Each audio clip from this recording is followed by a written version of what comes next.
Nama saya Rosmini. Rosmini, oke. Teteh Rosmini dari mana? Saya dari Cimahi. Saya bingung harus pilih siapa gitu antara mama sama suami. Sedangkan kata kalau saya dengar kajian surga itu buat istri ada di suami ya.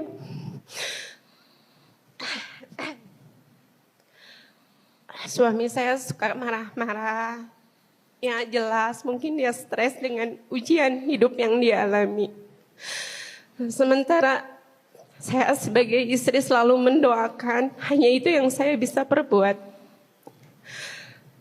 Di lain itu mama saya hanya seorang diri, segala sesuatunya mungkin hanya bisa sama saya gitu Pak. Yang saya ingin tanyakan, bagaimana apa yang harus sikap saya untuk memilih antara suami apa ibu gitu. Sementara suami pernah mengkhianati, tapi saya sekarang memaafkan. Ujiannya ya Allah berat banget. Mengkhianatinya mohon maaf Teteh seperti apa? Kalau boleh diceritakan. Selama 12 tahun saya baru mengetahui 2 tahun ke belakang kalau suami saya telah mengkhianati.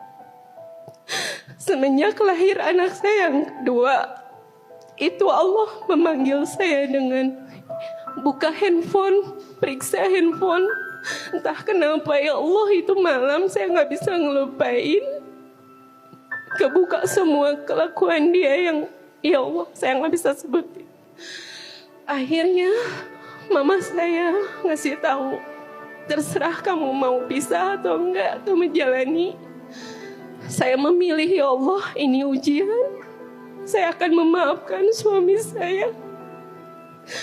Dan saya mengharap ridho dari mama. Izinkan rumah tangga saya menuju sakinah mawadah warahmah. Amin, amin. Itu aja. Baik, hatur nuhun. Ya. Teteh Ahilman ikut merasakan seperti apa kesedihan yang Teteh lalui, Teteh jalani. Sabar itu ada 3 tingkatannya. Ada berapa? 3. Yang pertama, sabar dalam ketaatan kita kepada Allah. Yang kedua, sabar dalam meninggalkan maksiat kepada Allah. Dan yang ketiga, sabar dalam menghadapi musibah atau ujian dari Allah. Rumah tangga itu memang tidak mudah ya Teh. Ahilman salut dan bangga sama Teteh masih mempertahankan rumah tangga dengan segala ceritanya. Kalau untuk lupa mungkin sulit. Tapi setidaknya Teteh belajar memaafkan, itu adalah fase yang terbaik. Saya berharap mudah-mudahan tetap terus berjalan rumah tangga dengan luka yang pernah ada. Tidak usah dijadikan pilihan antara ibu dan suami karena dua-duanya pasti punya POV dan sudut pandang yang berbeda-beda.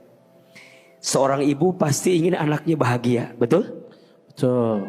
Maka ketika ibu bilang kamu berpisah sama suami kamu tinggalkan, pasti dari hati sanubari seorang ibu pengennya anak perempuannya mendapatkan kebahagiaan. Tapi Teteh juga paham suami kita bukan malaikat yang sempurna, tidak ada salah. Pasti ada salahnya.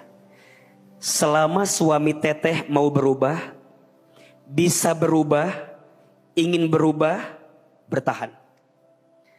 Tapi kalau ternyata tidak nampak perubahan itu, tidak ada keinginan itu, rasanya Teteh juga butuh bahagia. Bertahan terluka itu satu sisi baik, satu sisi nggak baik. Baik bertahan terluka kalau lukanya bisa disembuhkan. Tidak baik bertahan terluka kalau lukanya udah akut, udah nggak bisa, sulit. Maka berpisah adalah pilihan terbaik. Cerai itu dibenci Allah, tapi diperbolehkan. Cerai itu dibenci Allah, Apalagi kalau cerainya bukan urusan syar'i alasannya. Teteh tinggal cek aja. Suami bagaimana sholatnya. Suami bagaimana memberi nafkah sama tetehnya. Masih tanggung jawab atau tidak.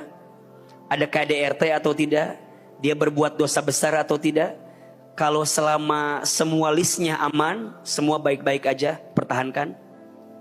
Rubah bareng-bareng. Suami kita gak sempurna. Kita juga gak sempurna. Betul?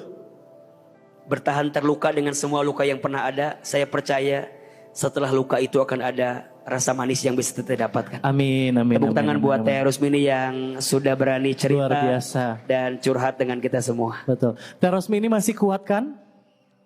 Semangat ya. Akang Teteh semuanya kita doain Teh Rosmini semoga bahagia ya. Amin. Assalamualaikum Ustadz. Waalaikumsalam warahmatullahi wabarakatuh. Saya Zara. Mohon izin bertanya. Pada saat kita mengalami luka batin, tentunya ini adalah merupakan dari sebab dan akibatnya. Berserah diri dan memohon ampun sama Allah udah pasti jadi yang utama.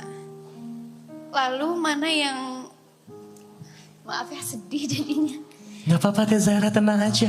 Mana yang lebih utama yang harus kita lakukan untuk mencapai kata ikhlas? Memaafkan diri sendiri dulu atau memaafkan orang yang membuat lukanya? Oh, Begitu mungkin. majelut. Terima kasih. Terima kasih banyak Kak Zara. Baik. Ini dalam sekali pertanyaannya. Bagus sekali.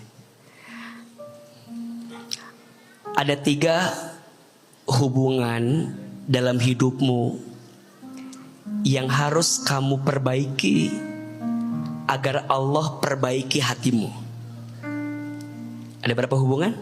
3. 1, perbaiki hubunganmu sama Allah. Maka yang pertama, kalau kita disakiti, dilukai, hakul yakin, pasti ada sesuatu yang kamu lakukan yang membuat Allah itu menghadirkan skenario hatimu patah dan sakit karena jarakmu yang sedang berjarak dengan Allah. Boleh jadi dosamu, boleh jadi maksiatmu. Jadi poinnya istighfar, minta ampun sama siapa? Allah. Yang kedua, lihat hubunganmu dengan orang tua. Mohon maaf, kata Nabi, ada 2 dosa yang balasannya itu langsung disegerakan di dunia. 1, dosanya seorang anak yang pernah menyakiti hati orang tuanya sampai membuat orang tua itu terluka, sakit. Maka dosamu kepada orang tua itu langsung oleh Allah disegerakan balasannya di dunia. Dan yang kedua, dosanya seseorang karena menzolimi orang lain. Dan itu langsung disegerakan di dunia. Maka izin untuk semua sakit yang kamu rasakan dari orang lain kepadamu, cek. Mungkin ada hubunganmu dengan mamahmu, ayahmu, keluarga besarmu yang selama ini belum terjaga dengan baik, sehingga Allah hadirkan luka di hatimu. Baru nanti yang ketiga, perbaiki hubunganmu dengan diri kamu sendiri. Mungkin selama ini kamu gak sayang sama hati kamu, sama tubuh kamu, sama diri kamu. Tadi Kak Zara nanya, harus maafin orang itu dulu atau kita dulu? Kita dulu. Kita gak mungkin bisa maafin orang yang nyakitin kita kalau hati kita belum ridho, belum menerima. Ahilman, dulu kalau ada anak yang diambil rapot sama orang tuanya, kesel. Karena saya gak begitu. Ada anak dibelikan mainan sama orang tua, saya kesel, saya gak begitu. Ada anak, orang tuanya punya kendaraan, bisa diantar kemana-mana, saya kesel, karena saya gak begitu. Sampai kemudian saya harus memaafkan takdir yang Allah berikan ke saya. Hilman, kamu harus ridho. Kamu nggak bisa milih orang tua kamu siapa, nggak bisa milih ekonominya, nggak bisa milih keadaannya. Kamu nggak bisa milih orang tuamu siapa, tapi kamu bisa milih hidupmu ke depanmu seperti apa. Maafin kita dulu, karena Allah tidak mungkin meletakkan sesuatu yang berat dalam pundakmu kecuali Allah tahu hati dan pundakmu kuat untuk merasakan beban yang berat itu. Iya apa iya? Iya. Maka mulai hari ini, sebelum memaafkan semua sakit dari orang ke kita, maafin kita aja dulu. Mungkin kita ditakdirkan dengan sakit itu karena Allah tahu hati dan pundakmu kuat untuk menerima hal itu.